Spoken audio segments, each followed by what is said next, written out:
I'm Gavin de Graw, and I spent most of my life playing in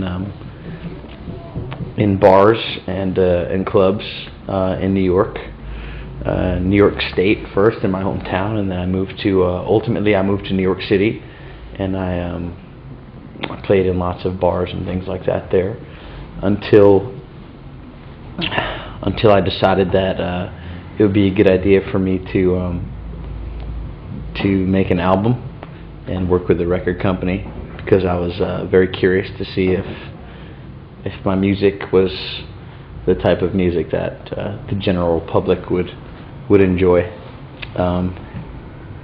and so I'm still in the process of finding out, if the public likes what I do or not.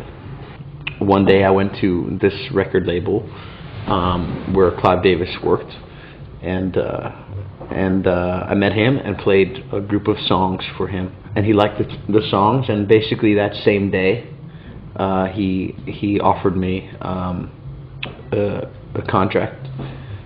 He said, I want to sign you, and I'm interested in making an album, but I think the key of making an album with you is to just make an album that would get an audience interested in seeing you perform live. Perfect. That's what I want to hear, because obviously you understand that I like to play live.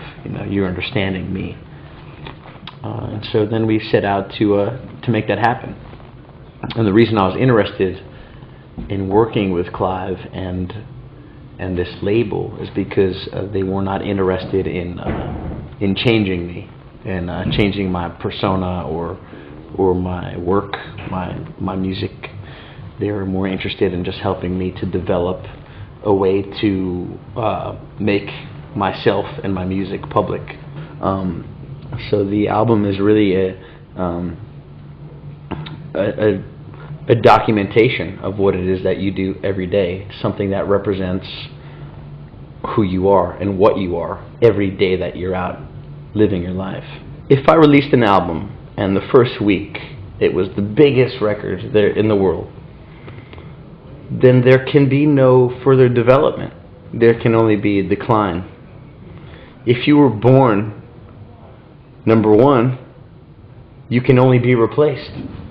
Whereas if you're born number 100, it can go either way.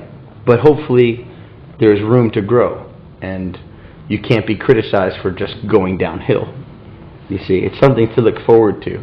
And it's like if you are born with too much money, you may think, wow, I already have everything. What's the point of working? Soul music allows for a more expressive vocal performance, and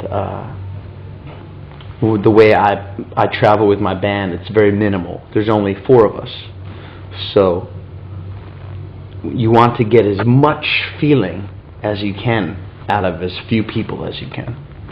And soul music allows you to play a minimal amount of instruments. You can make a lot of expression with very, very few parts, see?